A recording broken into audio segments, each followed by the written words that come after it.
¿Qué tal? ¿Cómo están amigos, amigas de la Octava Digital? Como siempre, un gusto, como siempre, un placer que nos acompañen.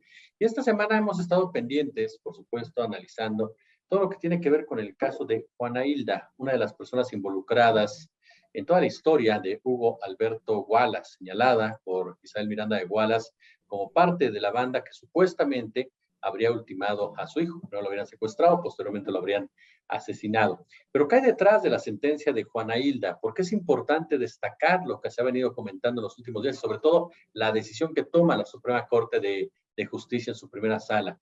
Voy a platicar con la gran periodista Luisa Cantú, quien ha estado llevando a cabo investigaciones al respecto y que a través de su columna en el Washington Post, que los invito y les invito, por supuesto, a leerla, nos da un panorama bastante amplio de por qué la trascendencia de este caso. Mi adorada y admirada Luisa, ¿cómo estás?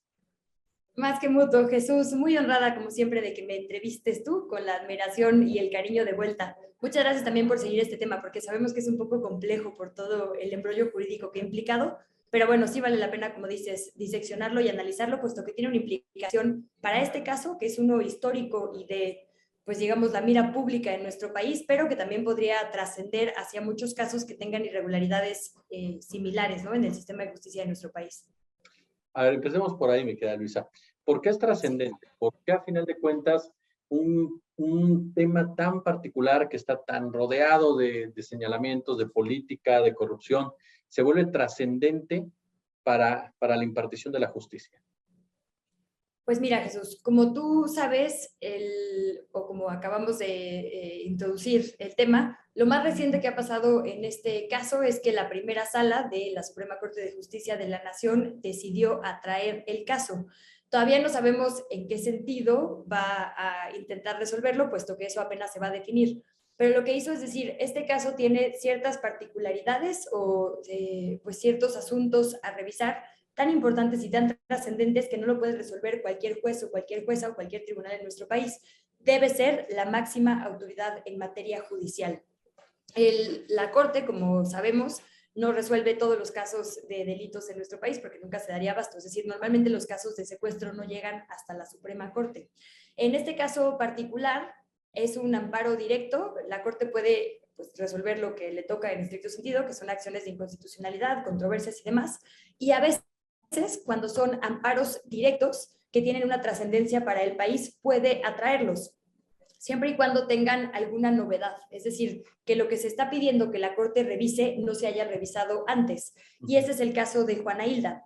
La defensa de esta mujer, de Juana Hilda González Lomelí, lo que argumenta es que el caso tiene violaciones, digamos, al debido proceso, a un juicio justo en varias etapas. Tiene autoincriminación, tiene tortura, tiene faltas a la presunción de inocencia y una cosa que es lo que le daría este sentido de novedad es que fue juzgada con base en prejuicios y estereotipos de género, ¿no? Con criterios machistas, digamos, misóginos. El, el caso, el amparo directo, digamos, es la última instancia, ¿no? La última oportunidad que tiene una persona con sentencia de que ésta se revierta, una sentencia condenatoria, ¿no? Entonces, para Juana Hilda, pues es la última oportunidad y lo que argumenta la defensa es que si se revisan todas estas fallas, la Corte entonces obligatoriamente generaría un criterio. Es decir, la defensa dice, cuando se juzgó a Juana Hilda, es más, el primer juez dijo que era una mala madre, ¿no? ¿Por qué dijo esto? Porque alrededor del caso hubo un montón de cosas externas a lo que tendría que haber pasado en el Ministerio Público que fueron sesgando tanto a los jueces como a la opinión pública. Se escribieron historias sobre ella y su vida privada en los medios de comunicación, sexualizándola, poniendo su vida, lo cual, su vida privada, digamos, sus actividades profesionales o sus fotografías, sus eventos privados, como pues digamos, como en este estereotipo de la mujer fiestera, ¿no? De una mujer irresponsable, por así decirlo, que casi andaba en una mala vida y entonces automáticamente tenía que ser culpable. ¿Esto qué manda como mensaje a la sociedad? Que las mujeres no podemos salir de fiesta porque entonces somos criminales, ¿no? Que las mujeres no podemos gozar de nuestro cuerpo y de nuestro placer porque somos criminales y algo andábamos buscando, ¿no? Entonces, todas estas cosas, unas coberturas súper misóginas en los medios de comunicación, unas resoluciones súper misóginas de los primeros jueces, hicieron que Juana Hilda no tuviera un proceso justo, ¿no? Un juicio libre de todos estos estereotipos. No solo es eso, Digo, como hoy sabemos, gracias a una reconstrucción que hizo Anabel Hernández y gracias al espectacular periodismo de Ricardo Rafael, que no ha soltado este tema en muchos años, que la versión de Juana Hilda es que ella estaba en su casa, pidió de comer y cuando bajó a recoger la comida que había pedido, se encontró con unos policías que estaban afuera. Los policías dijeron, oye, ¿coincides tus rasgos físicos con una persona a la que estamos buscando? ¿No serás tú? Y ella dice, pues no, no, revísenme. La revisan y la dejan ir. 16 días después es cuando vuelven a su casa, ella se da cuenta que está abierta, la detienen, la llevan a declarar sin abogado, la torturan física y psicológicamente, la amenazan con hacerle daño a su hija, graban esta confesión, la publican en los medios de comunicación, es decir, hay una serie de violaciones al debido proceso que están documentadas.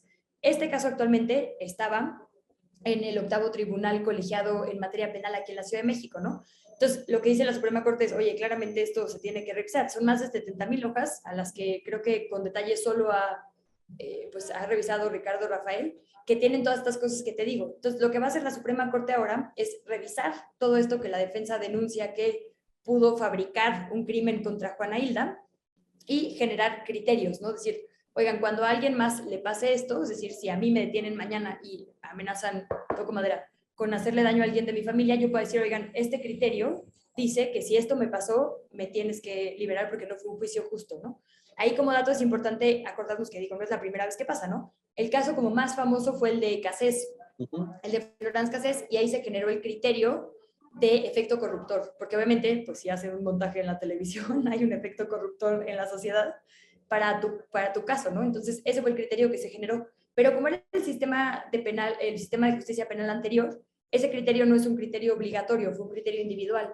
Esta oportunidad es que estos criterios que se generen con perspectiva de género sean obligatorios para juezas y para jueces a lo largo y ancho de nuestro territorio. Entonces, una especie de guía, digamos, pues sí, como de instrucciones que daría la Suprema Corte para que se queden como el, digamos, buen proceder para que resuelvan juezas y jueces en nuestro país. Oye, aparte de esto que bien mencionas, que va a sentar un precedente, ¿qué nos deja también, y te lo pregunto desde tu óptica como periodista, a los medios de comunicación? Es un caso en donde, por supuesto, que hay mucho dinero metido. Es un caso donde ha pesado la figura de Isabel Miranda de Wallace. Pero también como medios de comunicación, ¿qué tanto se trabajó o se manejó esta información, ya fuera por vínculos directamente con la señora Wallace o ya como una forma, un patrón de comportamiento que tienen los medios al tratar precisamente a la mujer cuando se le señala de algún ilícito? Sí, creo que en general es una gran lección que hemos aprendido los medios de comunicación después de los últimos 2 sexenios. Tú recordarás que antes la autoridad exhibía las caras, ¿no?, de las personas detenidas sin que hubieran sido sentenciadas, es decir, eran apenas supuestos responsables y ya públicamente se les estaba condenando. Este fue el caso de todas y todos los involucrados en el caso Wallace, no solo en medios de comunicación, en espectaculares, ¿no?, por la propia autoridad, es decir, gente que no era necesariamente integrante de la Procuraduría, ahora son fiscales, pero la Procuraduría daba conferencias de prensa, dando adelantos, ¿no? Es decir, esto también es parte de lo que argumenta la defensa justo, ¿no? Que alguien externo actuó como autoridad y se le permitió. Entonces, bueno, son lecciones que hemos aprendido en los medios de comunicación, no del todo, como sabes, hoy hay filtraciones a los medios de comunicación que también juegan en contra de las víctimas, porque también las estereotipan, porque también construyen, digamos, esta imagen de la víctima que andaba buscando su propio destino, y eso es peligrosísimo porque se revictimiza a la gente, y además traslada la responsabilidad del crimen en la víctima, ¿no? Este es el riesgo, digamos, de no seguir el debido proceso en los casos que hemos visto últimamente, pero en el caso particular de Isabel Miranda de Wallace, y para mí es muy importante decirlo, era, pues la sociedad está muy indignada, ¿no? Eran tiempos en los que efectivamente el secuestro estaba muy alto, al menos en las denuncias, digamos, las cifras oficiales, entonces creo que la sociedad estaba como muy ávida de justicia, ¿no? Entonces llega esta mujer que empieza solita a investigar y parece que hay resultados, pues obviamente tenía el cobijo de la sociedad. Yo creo que es muy importante, y esto también es como controversial, no dejar de tratarla como víctima, porque en lo que sabemos o no qué pasó con su caso y con su familia, ella es una mujer que está en búsqueda de su hijo, ¿no? Y creo que eso es una cosa, y se le puede tratar como víctima sin dar por bueno o por hecho todo lo que ella diga. Y esto lo aplicamos en el resto de nuestras coberturas. A ver, si yo estoy entrevistando un caso de desaparición en algún estado de la República y me dicen, oye, fue el presidente Calderón, ningún periódico me lo publicaría, ¿no? porque Claro. no hay forma de comprobarlo. Esto tendría que ser igual. Si una víctima te dice, fue esta persona, la chamba que tú tienes que hacer, ¿no? Como periodista, es comprobarlo. Digo, es la chamba que también tuvo que haber hecho la autoridad. El problema con la autoridad es que tenía muy malas prácticas o tiene muy malas prácticas que está erradicando, ¿no? Entonces, justo esto que te digo, primero violar la presunción de la inocencia y el juicio justo, digamos, y después, con tal de dar resultados, presentar, digo, Emanuel Stills lo ha documentado espectacularmente, presentar a cualquier 4 personas en conjunto para decir, aquí había una banda que ya desarticulamos, en vez de combatir, digamos, las causas de la violencia, ¿no? Y del crimen en nuestro país. Creo que las lecciones que nos dejan es justo eso, ¿no? Que podemos arruinarle la vida a una persona porque nunca sabemos qué intereses hay detrás de una fabricación. Entonces tenemos que ser extremadamente rigurosas y rigurosos. Y en general creo que los medios de comunicación, pues no, tampoco son voceros de la autoridad. Se nos enseñó en el periodismo que las autoridades son fuentes oficiales y que por eso entonces automáticamente tenemos que, más bien podemos replicar sin culpa lo que nos dan. Pero no, tenemos que tener un criterio propio de por qué nos están dando lo que nos están dando. ¿Se está lavando las manos una fiscalía? ¿No? ¿Está apostándole a un interés particular que tiene su titular o no? Es decir, si te dice, es que tenía muy malas calificaciones, ¿lo vas a publicar porque te lo está diciendo esta fiscalía? ¿No? Como que también hay que tener mucho cuidado con las fuentes oficiales porque normalmente tienen una agenda y el periodismo debe ser independiente a eso también. Entonces creo que justo nos ha dado muchas lecciones importantes sobre cobertura y también pues qué vergüenza que ahora digamos, híjole, sí, por una década se cubrió, una década y media, muy mal este caso, ¿no? Y ahora nos toca investigar como lo vimos haber hecho desde el principio y como lo hacen periodistas como por ejemplo Ricardo Rafael, que es revisando si los expedientes tenían contradicciones, viendo si hubo violaciones al debido proceso, ¿no? Todas las personas acusadas por este caso, algunas sentenciadas, una no, han dicho que fueron torturadas. Eso tendría que ser automáticamente un foco para nosotras y nosotros periodistas, porque digamos, este caso emblemático es la realidad de la mayoría de los casos en nuestro país. Lo que hemos visto en este sexenio es un cuestionamiento a la verdad histórica del caso Ayotzinapa, un cuestionamiento a la verdad histórica del caso Colosio, un cuestionamiento a lo que aparentemente era la resolución de este caso, el caso Wallace, el caso Cassés, ¿no? Es decir, se han puesto en entredicho las grandes verdades que fueron construidas sobre tortura en nuestro país. Y si uno revisa la encuesta a la población privada de la libertad, la EMPOL, 4 de cada 10 personas dicen que son víctimas de fabricación y 9 de cada 10 que fueron detenidas con violencia. Es decir, estos casos, como muy paradigmáticos, son solo la punta del iceberg de lo que le pasa a todas las personas en este país, ¿no? Entonces, por eso no ha bajado la incidencia electiva, por eso no hemos resuelto la inseguridad en nuestro país, porque no se está haciendo un trabajo verdadero, se están vendiendo falsas cuentas desde la autoridad ante la ciudadanía con la complicidad de los medios que no hemos hecho un trabajo suficientemente estricto.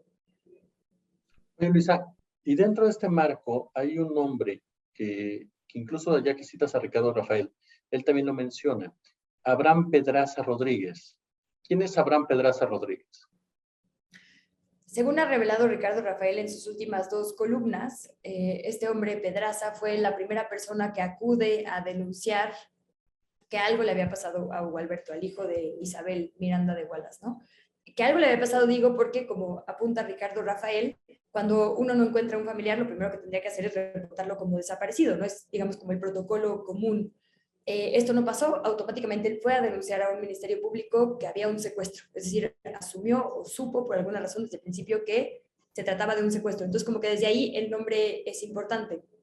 Después, hay otras irregularidades que él denuncia, como que no dijo bien su parentesco o lo fue modificando, no se ratificaron, digamos, a las personas cuyos testimonios como testigos habían pues dado, digamos, el panorama para que él pensara que era un secuestro. Hay un montón de irregularidades ahí que ha investigado Ricardo Rafael, pero ahorita nos interesa particularmente porque es el cuñado de Isabel Miranda de Wallace.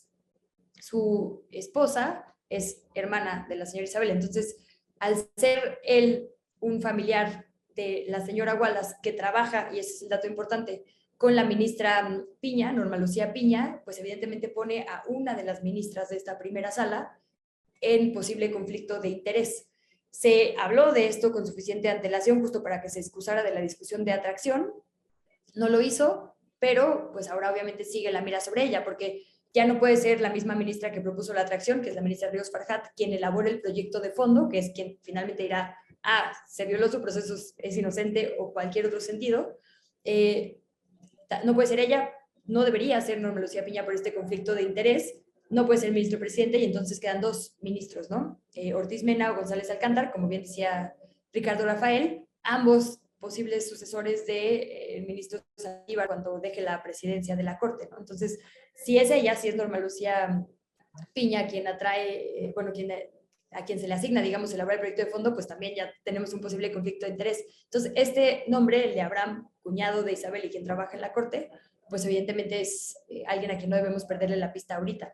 Y ahí rapidísimo me parece importante también decir, porque ha sido confuso ahora que mencionas a Ricardo Rafael, como que hay muchos frentes abiertos en este caso.